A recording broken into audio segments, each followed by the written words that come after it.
In July of 2015, construction workers were dismantling the old Hanson homestead farm, preparing the grounds for a new ranch. The last thing left standing was a warped wooden toilet overgrown with weeds. When an excavator picked it up with a bucket, the bottom of the structure suddenly fell off, revealing a dark hole that had been covered with earth and debris for years.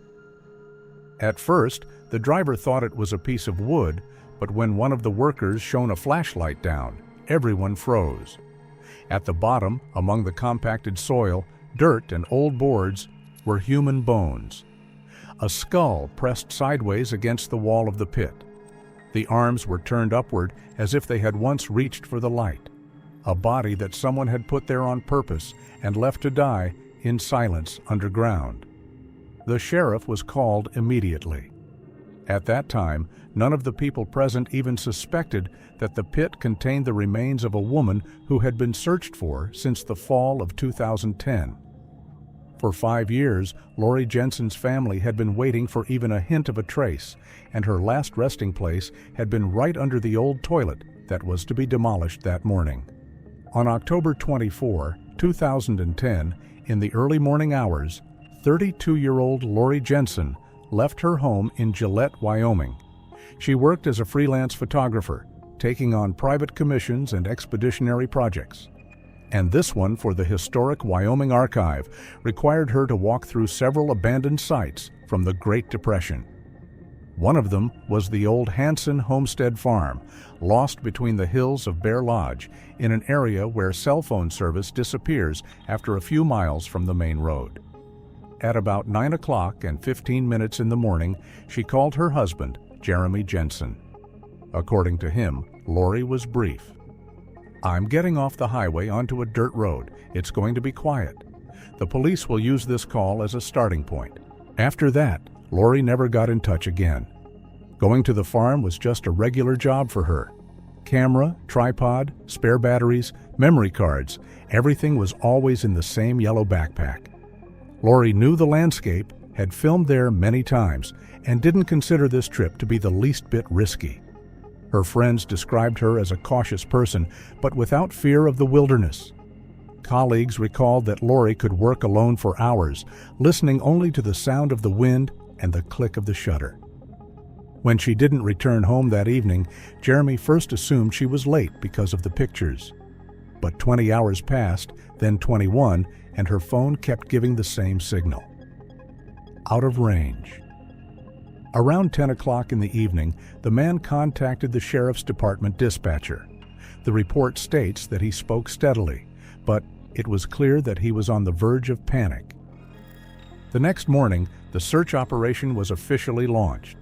Crook County Police, volunteers from the Rocky Mountain Search Dogs Group, and several volunteers who knew the Bear Lodge mountain area all set out to search the area. The weather conditions were typical for late October. Cold winds, night frosts, and an afternoon sky darkening. The dogs were led to fresh samples of Lori's clothing, but the scent was lost several hundred yards from the track.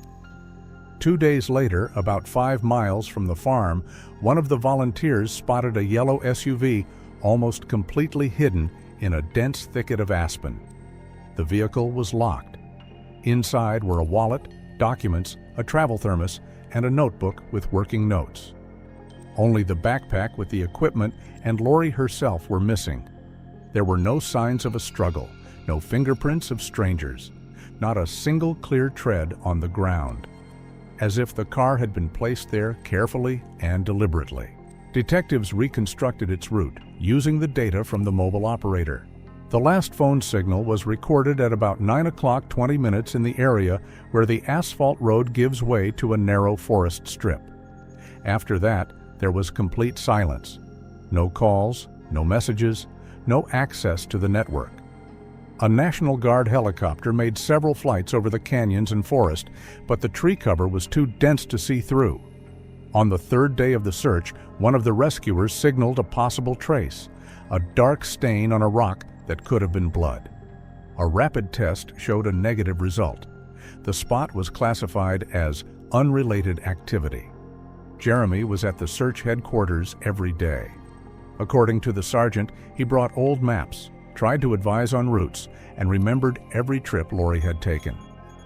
After the fourth day, he said a phrase that would later be recorded in the case file.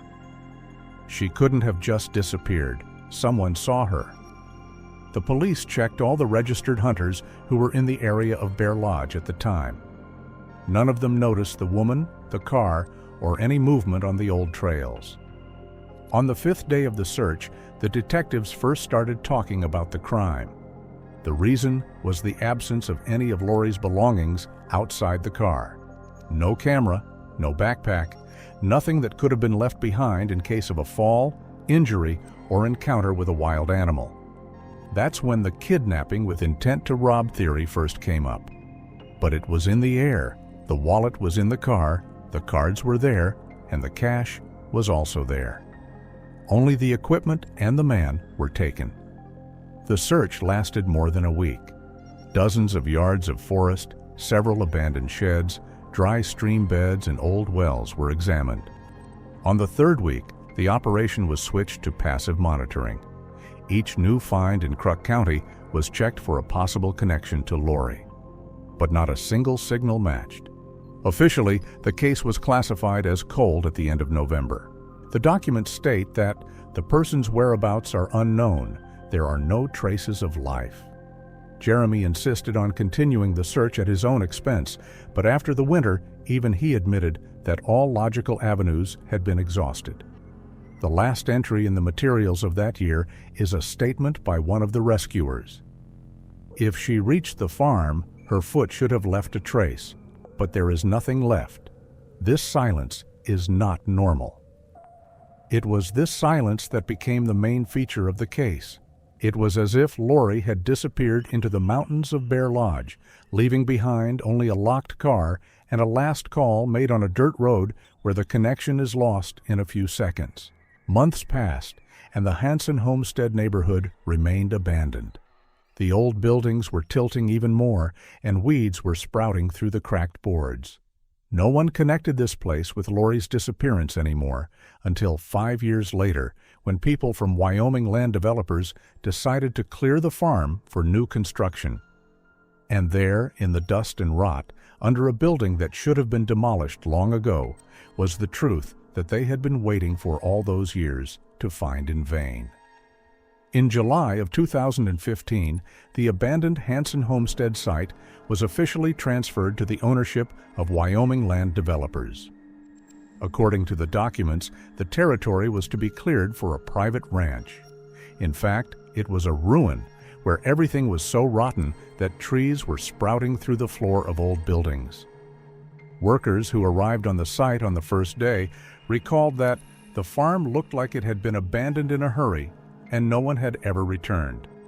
The largest buildings, a barn, a house, and an old garage, collapsed in the first 2 days.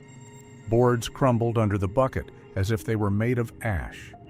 The last thing left was an old wooden toilet, a lonely stall that stood alone, overgrown with nettles and dry weeds. According to the driver, the structure was so light that he expected to simply toss it aside with a bucket and hand the area over to his colleagues for final leveling. At about 11 o'clock in the morning, when the excavator rested the bucket on the side wall of the toilet, the top part shifted sharply, crunched, and fell to the side. A dark chasm opened up underneath.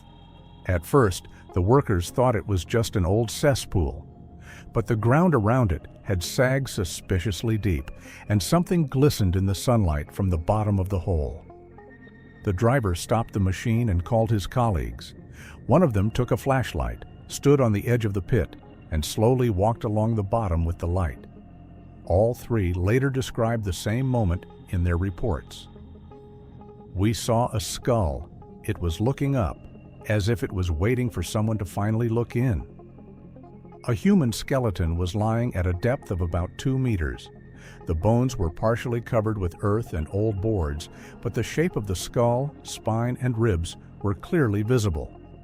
The body seemed to have lost its flesh long ago, and time had made the remains dry and brittle. Another thing was striking: the position of the arms. The bones of the elbows were raised upward, pulled toward the narrow opening that had once been the mouth of an old toilet. A subtle, striking detail that would later become key to the experts' conclusions. The witnesses called the sheriff immediately. The place was surrounded by tape, and the work was ordered to stop. The first photos were taken with official cameras around noon. The report states, "The remains are lying face up, arms outstretched, legs bent. The pit has partially collapsed, but the shape of the bones indicates that the body was not moved after death." While the investigative team was inspecting the collapse, two workers felt a shiny metal object among the debris. It was lying a little to the side of the main mass of bones. At first glance, it was just a heavy thing that someone might have dropped long ago. But the investigators immediately made a note. The object was lying under a layer of soil and rotten wood. That is, it fell into the pit at the same time as the body. The experts expanded the area by a few more yards. Every piece of wood, every fragment of old cloth was brought to the surface. The bones were moved carefully, documenting their position. Soil samples were taken from different depths, as the layering could suggest the age of the burial. The work lasted until late in the evening, but the main thing became clear in the first hours. The person did not fall there by accident. The position of the body, the discrepancy between the depth of the pit and its actual filling, the absence of any debris between the layers of soil at the level of the chest. All this indicated that the victim was placed in the pit intentionally. And then the pit was filled in, partially, just enough to hide it. While the anthropologists were analyzing the remains, the sheriff interviewed the workers. The driver who first lifted the toilet said only, "I realized it was a human when I saw the smile on the skull. It's not like a skull, it's like a grimace. It gave me a chill." Another worker added that they had tried to cut the weeds before removing the cabin, but there was no sign that anyone had ever approached the toilet. The ground around it had not been touched for years. By the evening, forensic scientists from Cheyenne arrived and opted for a conservative methodology. An extended excavation inside the pit, with full documentation of the soil layers. Since the structure had been standing for almost a century, the sedimentary layers were like an open book. And this book showed that the body was not there in the 30s nor in the 50s. Later, experts will establish the approximate age of the remains. But even before that, it became clear that this was not a random historical skeleton. This is a modern victim. The search dog that circled the perimeter did not find any traces outside the pit itself. This meant that there were no tools of the crime, personal belongings, or any other objects nearby that could suggest who the person was, except for one detail that had no name or significance at the time, just a shiny metal found next to the bones. At about 19 Taj, the remains were transported to the forensic department in Cheyenne. The pit was preserved until the next day to re-examine the site in daylight. The reports of that day contain one characteristic note. The skeleton was found in a position suggestive of a possible attempt to rise. Death occurred in a position inside the pit. This wording would later become key. While still on the scene, one of the investigators said a phrase that would be included in the report. "This does not look like a long-abandoned skeleton. It looks like someone who died in a trap." That night, no one in Crook County knew that this discovery would reopen an old case that had been considered hopeless for 5 years. Someone had put a man in that pit and covered it with a structure that stood for more than 7 decades until the day an excavator bucket accidentally removed the lid from this story. The remains found on the farm were taken to the forensic center in Cheyenne early in the morning. The formal identification procedure began before sunrise. Anthropologists examined the condition of the bones, the degree of preservation, and took the first measurements. After the initial comparison, it became clear that they were looking at a woman of approximately the same age as the missing photographer Lori Jensen. But the official conclusion had to be made by dental analysis. After receiving the dental records provided by the relatives, the experts conducted a detailed comparison. The shape of the roots, old fillings, Old medical work on one of the molars. Everything matched completely. A clear entry appeared in the protocol. Identification confirmed without error. The search operation, which had reached a dead end 5 years ago, had finally received an answer to the first of many questions. But it was only part of the truth. The real horror was revealed during the autopsy. The pathologist began a detailed examination of the skull. At the back, in the occipital area, he found a linear fracture, long, straight, caused by a strong but not penetrating blow. According to the expert, the blow was not fatal. The bone edges did not show signs of severe destruction characteristic of fatal injuries. The material state: the injury caused severe pain and possibly led to partial loss of consciousness, but could not have killed instantly. This meant that Lori was conscious, at least partially, when her body was inside the narrow abandoned pit. During the cleaning of the cranial cavities, the pathologist found small particles of soil.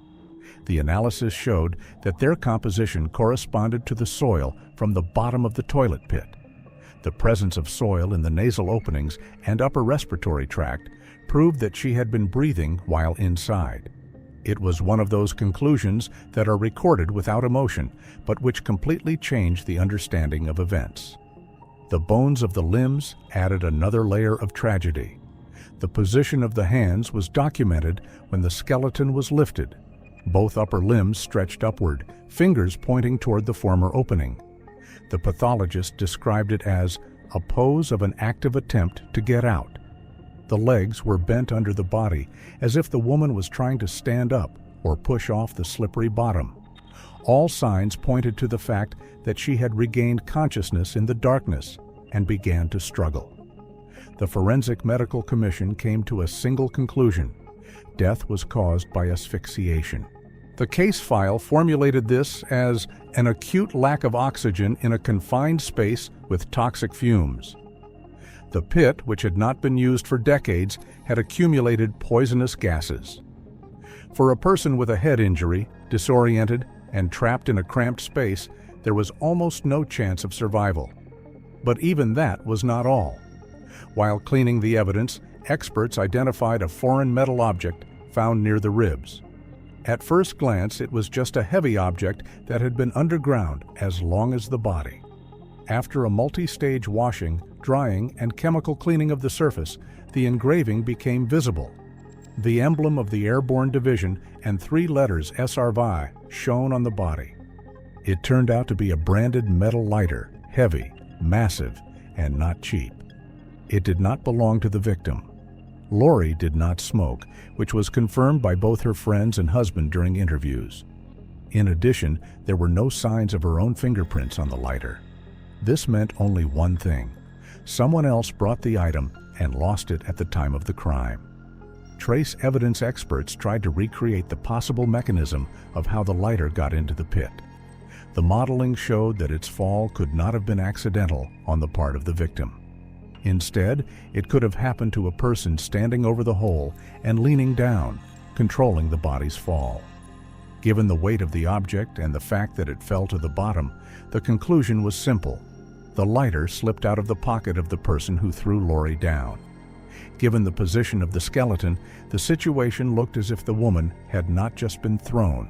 She had been thrown in a hurry, without intent to kill, but with cold indifference. Detective Alan Brooks received the results of the examinations at the end of the second week. In his official report, he wrote, "We are dealing with the deliberate taking of life or with actions in which complete indifference to the victim's condition borders on extreme cruelty." His attention was immediately drawn to the metal object because all previous searches in this case had not yielded any material trace of an unknown third party. The lighter was the first. After additional cleaning, the surface of the engraving was almost intact. The division's emblem and letters were applied in a factory. Such things are not bought by chance. They are usually given to veterans or ordered personally. This meant that the detectives finally had an object that could lead to a person. Experts emphasized that the owner could not return the lighter. To get it out of the pit, it was necessary to completely dismantle the toilet structure. This was the point that detectives considered the most important. The person who left the object knew for sure that the victim had fallen down and stayed there, and that no one would see that place for years to come. The evidence, which accidentally slipped into the darkness, became the only silent thing that could name the attacker. After receiving the results of the forensic examination, Detective Alan Brooks focused the investigation on who might have been on the old farm at the time of Lori's disappearance. Formally, the Hansen homestead property had been in a legal limbo since 2009. The former owners had gone bankrupt, the heirs had shown no interest, and the transfer of title documents were stuck in court. This meant a simple thing: no one had any control over what was happening there. Local rangers, who were the first to be interviewed, referred to the area as a gray zone. According to them, in those years, the farm often attracted people who did not want to be seen. These included solitary hunters who avoided the official seasons, teenagers from the neighborhood who used the old buildings for parties, and groups that the rangers called poachers who specialized in elk and deer. Detective Brooks requested police report archives for the period between 2009 and 2011. The goal was to find any activity in the Bear Lodge area that might indicate an alien presence. In his report for 2009, he came across the first signal: a complaint from a local farmer about night shots near an abandoned site. The patrol then went out, but found no people or traces of vehicles.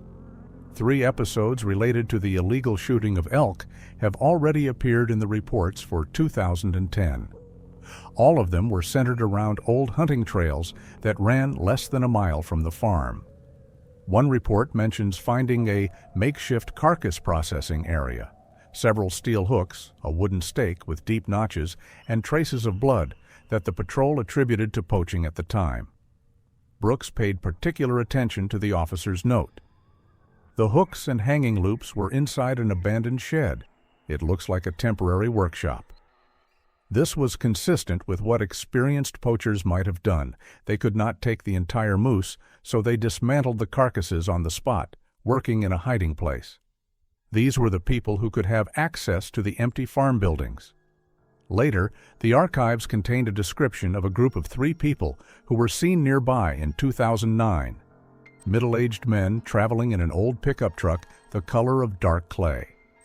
They were not officially identified because the patrol did not have time to catch up with them. However, 2 witnesses recalled a distinctive detail. 2 large bags with liquid dripping from the body of the pickup were hanging from the back.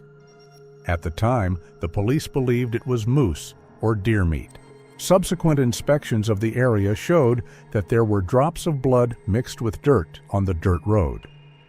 All of this could have remained a simple episode of poaching if not for another document, a report from a ranger at the Black Hills National Forest.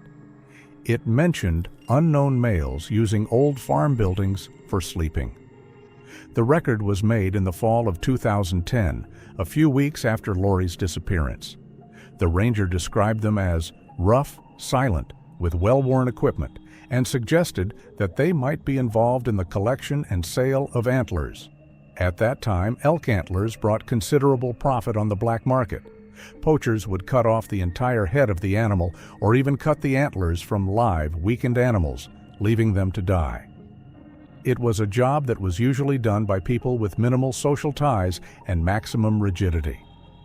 Brooks began compiling a list of all the people who had been arrested in Crook County for hunting law violations over the course of several years.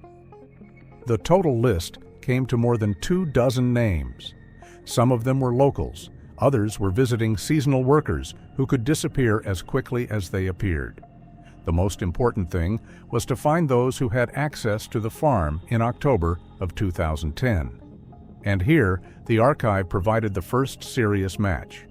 A private report by a hunting inspector documented a pursuit of a group of poachers in the Bear Lodge area about a week before Lori disappeared. The patrol was tracking a pickup truck that was traveling without headlights and lost sight of it at a turnoff leading to a farm. The report states, "The vehicle disappeared between the barns. It was impossible to follow it further due to the darkness. Combined with the fact that the farm was completely abandoned, this created favorable conditions for illegal activities. The old buildings, no one controlling the territory, and the silence around them were the perfect place to haul trophies, hide equipment, or hide themselves. Brooks met with 2 rangers who patrolled the area in those years. One of them recalled seeing a man with signs of military training in the area. Short haircut, massive figure, confident movements, as if practiced. He was alone, without a car, and carrying a heavy backpack. The gamekeeper didn't pay much attention to it at the time, but he remembered that the stranger was walking toward the farm, even though all the hunting routes were in the opposite direction. Another huntsman recalled an incident when he heard the sound of metal at night, something heavy rattling against the metal frame of an old barn. At the time, he assumed it was an animal, but now, in light of the new information, the sound took on a completely different meaning. Brooks also checked records of temporary settlements of seasonal workers during that period. The bases included several people who lived on the outskirts of Sundance, worked in logging or on private ranches, and poached in their free time. It was these groups that most often used abandoned buildings as a place to stay, cheap, quiet, and unclaimed. After comparing all the documents, the detective made the first interim conclusion.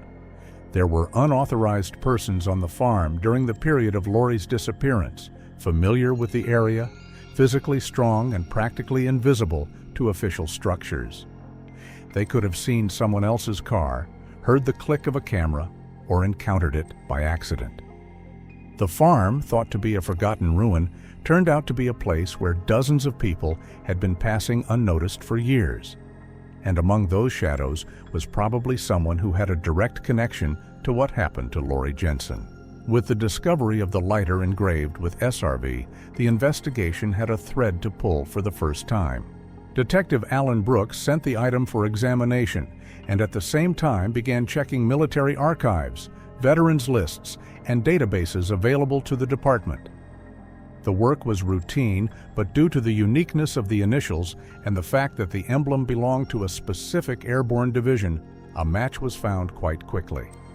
The documents listed a man named Clint Ray Walker, a resident of Sundance, a former serviceman who had never been able to return to normal life after his service. An archival note stated that Walker was discharged due to disciplinary violations and psychological instability. No specific wording was given in the military dossier, but it was noted that he was prone to impulsive aggression. The next step was to check local employment records. It turned out that in the period around Lori Jensen's disappearance, Clint worked as a laborer on oil wells for Black Hills Energy Services. It was a typical job for people with a history of violence, hard shifts, grueling physical labor, and dangerous conditions. Former co-workers who were interviewed recalled Walker as a man of a rough disposition who explodes over the smallest things. One employee said that Walker kept to himself, didn't make friends with anyone, but he could work as if he didn't care about his own health. Company reports indicate that he was fired in the fall of 2010. The reason was the theft of a copper cable that he allegedly tried to sell privately. Officially, it was reported as a violation of discipline, but the accompanying report from the manager also pointed to strong suspicion of methamphetamine abuse. It was after this incident that Walker disappeared from the formal labor market. Detectives checked his address. According to records, he was living in an old trailer on the outskirts of Sundance, in an area described by neighbors as cluttered and dangerous.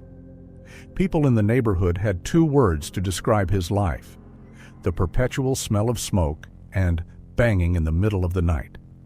Neighbors recalled that after his dismissal from the oil field, he began to appear with a rifle more often than a normal hunter would. He was seen on forest roads at any time of the day, sometimes with backpacks with unknown contents. No one could say where he worked after losing his official job, but many speculated that he lived off of random money and hunting. Several former drillers mentioned another feature. Walker carried a heavy silver Zippo lighter with him at all times. One of them said that Walker called it his mascot from the service. According to another, Clint would flick it nervously during smoke breaks, even when he wasn't smoking. This habit was recorded as a characteristic. When detectives analyzed the route that could connect Walker to Hansen Homestead Farm, another disturbing detail emerged. From his trailer to the abandoned farm, there was an indirect but well-traveled road through a forest area known to local poachers. According to the foresters, this road had been used unofficially for decades and was not mapped. It was the road most often used by those involved in illegal hunting. In the Crook County database for 2010, there was one protocol recorded, which at the time of Lori's disappearance was considered secondary. A patrolman stopped a pickup truck in which Walker was traveling. The report states that they found residue of moose blood and recent cuts on the metal surface in the back.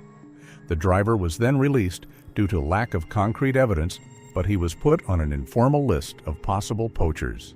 This record was the first direct evidence that Walker could have spent significant time in the same forests where Lori was last seen. Then there is another important episode. In one of the informal conversations, a former oil company employee said that he saw Walker after he was fired, hung with knives and a rope over his shoulder. He walked to his pickup truck at a gas station and, according to the witness, flicked his lighter in the way that people who have experienced severe stress on duty do. This gesture, insignificant on its own, meant a lot when combined with the engraving on the object from the pit.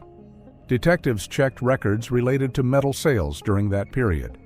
At the scrapyard, there were several transactions from a man with the initials SV that could have belonged to Walker. He handed over small batches of copper wires and old tools, which confirmed his unemployed lifestyle. Special attention was paid to the geography of his movements. During the interview of eyewitnesses, one of the hunters mentioned that he had seen a man who looked like Walker near the old barns of the farm. This happened around the time of Lori's disappearance. According to him, the stranger was carrying something heavy in his hands and had a metal latch or carbine hanging from his belt. The hunter did not pay attention to this at the time, but during the second interview, he added that the man looked like he knew where he was going. Another witness, an employee of a gas station on the highway leading to the farm, said that he saw Walker on the highway that October, dirty, tired, but very focused. The witness claimed that he was buying cheap coffee and holding a silver lighter for a long time. It was this testimony that became important to Detective Brooks. There were too many coincidences to ignore. When Brooks compared all the data, he came to an intermediate conclusion. Clint Ray Walker was the only person in the area whose initials matched the markings on the lighter, had access to the farm, was in the area of Lori's disappearance, and led a lifestyle that fully matched the profile of the alleged attacker. The most important thing to find out was whether he could have been at the farm on the same day that Lori went missing, and whether that metal object was an accident or his own signature on the crime. When the name of Clint Ray Walker appeared in the case file, not just as a possible suspect, but as a person with a direct connection to the object found near the body, Detective Alan Brooks began to work through his immediate circle. The main task was to find someone who could confirm or deny his stay at the Hansen Homestead Farm in the fall of 2010. The list of contacts that were obtained after an official request included the name of a woman, Sarah Lynch. The documents indicated that she lived with Walker at the time in an old trailer on the outskirts of Sundance. The address had to be searched among several altered records. After 2010, the woman moved several times and avoided any official contact.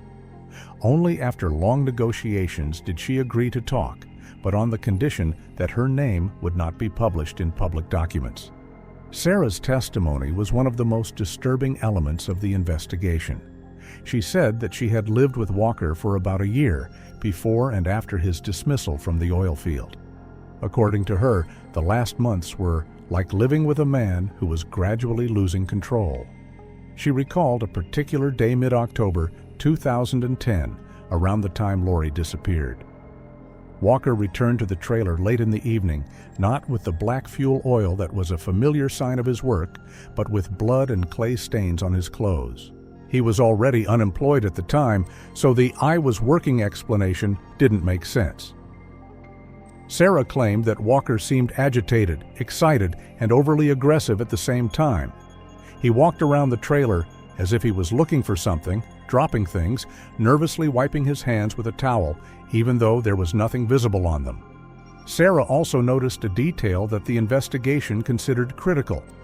That evening, she saw that Walker did not have his metal lighter, the one that all his colleagues called his lucky charm. The woman said she then asked him, "Where is your lighter?" And that's when he exploded. The report states, the witness reported that after the question, the suspect hit her in the face and threatened her not to ask any questions. That same evening, she said, Walker ordered her not to talk about what she saw and threw away the clothes he returned in. Sarah went on to confirm another important fact. She knew about the Hansen homestead farm because she had traveled there several times with Walker. According to her, he called the place the butcher shop because it was where he skinned the carcasses of animals he killed in the woods. He chose the pharmacy because its buildings stood as if everyone in the world had forgotten about them. Sarah recalled that there were hooks hanging inside the old sheds, and sometimes there were traces of blood on the floor, not fresh but recent enough. The woman claimed that after his release, Walker stopped looking for a normal job, but continued to bring home money. In her opinion, it was money for meat and horns that he sold through truckers he knew. He would often return from long trips with empty backpacks, sometimes with shops, sometimes with new knives. Sarah said that during those periods he acted as if he was in a kind of fog, and that she was afraid to ask him too many questions. During one of the searches of the trailer after their argument, she saw an object that she remembered for a long time. According to her, it was an expensive professional camera, not like the ones used by amateurs. She did not know the technical details, but described a black body with a large lens. When she asked him where the camera came from, Walker had only one word to answer: "I found it." He sold it the next day for cash. The money, Sarah said, he spent on drugs. Detectives recorded her every word. The camera that went missing from Laura's backpack was never found during the initial investigation. Despite this, Sarah's testimony coincided with the time and circumstances of the photographer's disappearance. She could not have known the details of the case. At the time of Lori's disappearance, her name was not widely covered in the media. The coincidences were too precise to be considered coincidental. Another important point from her testimony: Walker referred to the farm several times as a convenient place where no one would find anything until the whole thing fell apart. Sarah said that sometimes he said this half-jokingly, but gradually she began to be frightened by the way he said it. Not as a joke, but as a warning. According to the woman, after that October evening, Clint became more aggressive, and the trailer itself turned into a place where she lived in fear. She left him after several beatings, taking only her clothes. She never dared to return to the trailer and did not try to find it after the breakup. During the second interview, the woman said a phrase that became a key for investigators. Something happened to him that day. He came back differently than usual, as if he had done something and couldn't live with it. But he didn't feel guilty. When Detective Brooks finished recording her testimony, a clear outline emerged in the case file for the first time. A person who had access to the farm, worked at night, hid his travels, came home covered in blood, lost his lighter on those days, and was in possession of someone else's expensive camera. Sarah Lynch could not prove what happened on the farm, but her words convincingly showed that Walker brought home more than just dirt on his clothes in October 2010. He brought home a silence that he could not explain. After Sarah Lynch's testimony, the investigation moved forward. Detective Alan Brooks was no longer working with a likely suspect. He was now working with a specific person who had the motive, access, physical capabilities, and psychological profile that matched the circumstances of the crime. The hardest part was to find Clint Ray Walker alive before he disappeared for good. For several days, police combed motels, truck stops, and bars in Crook, Campbell, and Weston counties.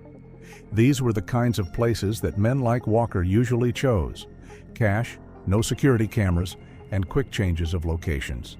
A Sundance patrol officer reported seeing a pickup truck similar to Walker's vehicle near a bar in Moorcroft, a small town that was usually a stopover for people looking for cheap booze and quick fights. The police decided to act immediately.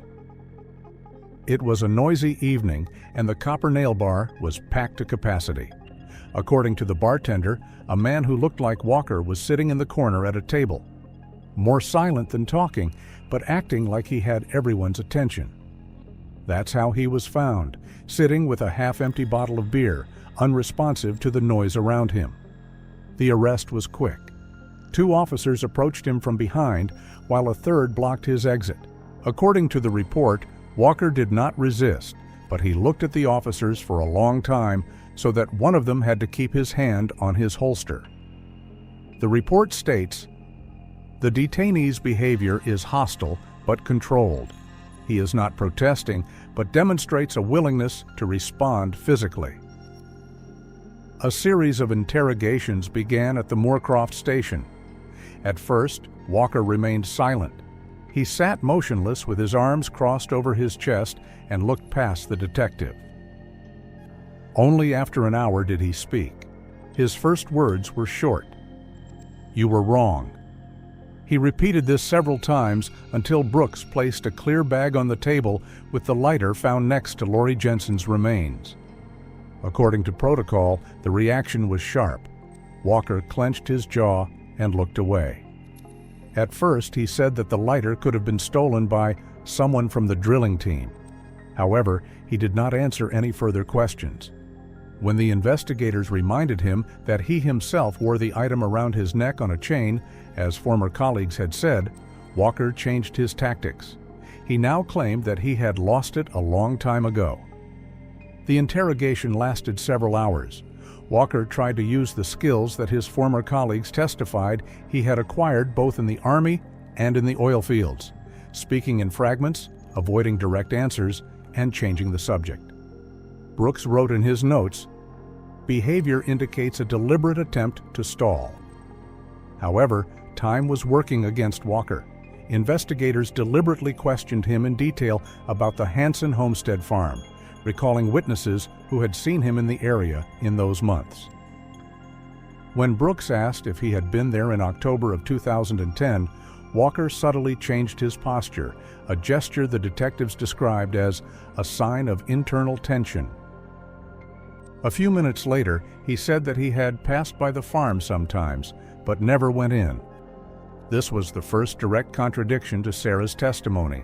It was the one that the investigators used. They didn't mention her name, but described the facts: discarded clothes, no lighter, coming home covered in blood. Then, for the first time during the entire interrogation, Walker looked away from the detective and towards the wall. On the audio recording, he is heard to be silent for a long time and then speak softly. "You can't prove anything." The facts proved more than he thought. The key moment occurred when Brooks announced the results of the examination. The report, which the detective read aloud, clearly stated that Lori Jensen was alive when she fell into the pit, and that the lighter that belonged to Walker fell down at the same time as her body. At this point, according to the officer's description, Walker's behavior changed. He began to sit still, but his posture lost its aggressive tone. The pressure was increased, but Walker formally pleaded not guilty. The breakthrough came only after detectives reminded him of his illegal hunting. They said they had information about the pickup truck's movements, witnesses, and findings in the barns. And, most importantly, about the camera he had sold. No one mentioned the make, model, or color, but the phrase, "an expensive camera found that month," was the last detail that broke his silence. According to the detective, Walker nervously clenched his hands. Then he said, "She wasn't supposed to be there." After that, a partial confession began. Walker did not describe the details in full, but he said the key thing. On the day of Lori's disappearance, he was at the farm to hide another carcass. He claimed that he did not intend to kill anyone. According to him, Lori appeared suddenly, was taking pictures of an old barn, and saw something she shouldn't have. He said he was afraid that she would call the police or rangers, and that everything would collapse. Then came the blow. He was unable to explain what he hit with, but researchers speculated that it was some heavy tool from the shed. A blow that did not kill her, but knocked her down. Then his testimony became fragmentary. He said that he didn't plan anything like this, but had to do something. His words hinted at a panicked decision to hide the body in a place that only poachers knew. He did not seem to realize, or did not want to realize, that the woman was still alive when he threw her down. The last statement he made during this interrogation was central. "I just wanted everything to disappear, just like before." It was after these words that law enforcement officials formalized the charges. The main thing that remained ahead was to testify to all this in court. But there was no doubt for the investigators. The man who left Lori to die in the dark was sitting in front of them. The trial of Clint Ray Walker began in the city of Sundance in the spring of 2016. Although it was a local case, it quickly attracted statewide attention. Wyoming rarely saw a trial where the chain of evidence recreated a 5-year story that began with a sudden disappearance and ended with the discovery of a body in a place no one would ever look for. The courtroom was small but packed. Lori's family sat in the front row holding a photo of her, the one from her work badge for the archive. In the dock, Walker looked the same as he had when he was arrested, a calm stiffness that showed no emotion. According to the psychologists present at the trial, he behaved as if he were an observer, not a central figure. The prosecutor's office presented the case clearly. The first to be announced were the results of the forensic medical examination, a fracture of the back of the head, the presence of soil in the airways, and a characteristic body position that indicated attempts to escape. The expert conducting the analysis spoke in a steady voice, but paused several times, not to emphasize anything, but to collect himself. It was recorded that for someone with more than 20 years of experience, this was one of the most emotionally difficult reconstructions. Then there is the lighter. In court, it was called a silent witness. It became the material object that linked the crime scene to a specific person. The emblem of the Airborne Division, the initials, the massiveness of the object, the testimony of Walker's former colleagues who confirmed that it was his favorite thing. All this formed an evidentiary line that the defense could not break. The prosecutor's office presented the lighter not just as an object, but as part of the chronology. It fell into the pit at the exact moment the victim fell into it. It was this wording that became the key. Neither the defense nor outside experts were able to challenge the logic of this conclusion. Sarah Lynch was called to the stand. She testified reluctantly, nervously, constantly clenching her hands. The judge interrupted her testimony several times to let her calm down. She spoke about the day Walker came home covered in blood, about the fact that he had thrown away his clothes, about the absence of a lighter, about how he flew into a rage when she asked about her, about the camera he found. These were words that contained no embellishment. The woman spoke about the horror of everyday life as if it were a familiar reality. The jury, according to the notes of the court psychologist, reacted to her testimony with noticeable tension. Patrol officers confirmed that Walker had been seen repeatedly in the Bear Lodge area. Rangers recalled the poaching trails he used. One of them said he had seen him closer to the farm than any other local man.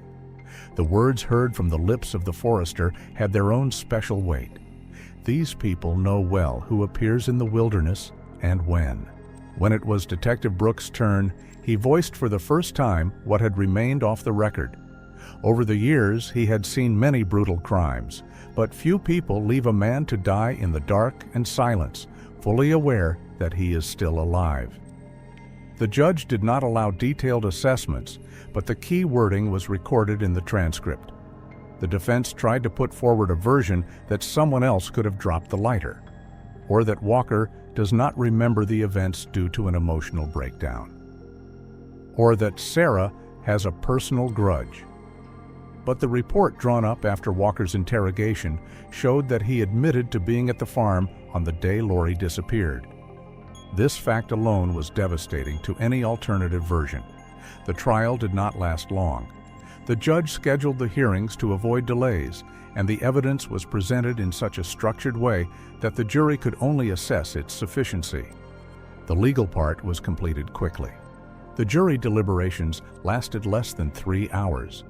This was recorded in the journal. The verdict was announced without hesitation. Guilty of first-degree murder, guilty of concealing the body, guilty of obstructing the investigation. When the judge announced the life sentence without the possibility of parole, Walker did not move. He just sat there, looking in front of him. One of the guards later said that it seemed like he was expecting the decision. For the first time in 5 years, Lori's family was able to bury her. The ceremony was a private affair, attended only by relatives and a few close friends. According to a family friend, Lori's mother said quietly, "She's finally home." This episode does not appear in the case file, but it was mentioned quietly and respectfully at Sundance. As for Lori's belongings, almost everything was lost. Her camera was never found, despite attempts to track its sale. The money Walker had received had long since disappeared, along with his drug addiction of the time. The old farm where it all happened no longer existed.